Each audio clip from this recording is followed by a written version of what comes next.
La giornata dei record. In Veneto l'incidenza del Covid scende allo 0,46%, il dato più basso di sempre. È Zaia ad annunciarlo. Oggi è la giornata con il valore più basso della storia.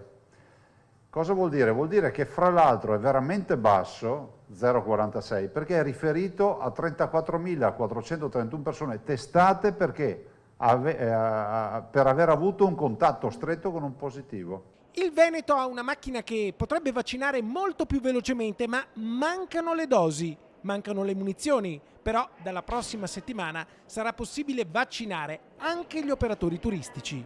Vi confermo che abbiamo intenzione di aprire al mondo del turismo.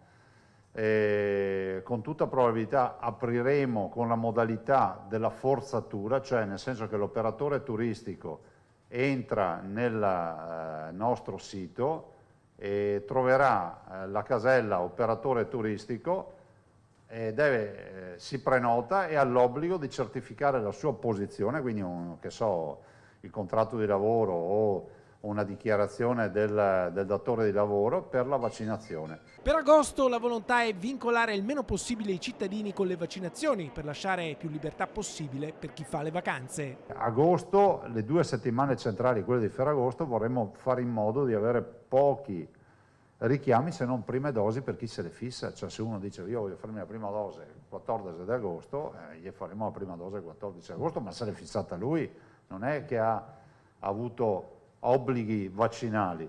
Questo ve lo voglio dire perché secondo me diventerà un elemento di discussione.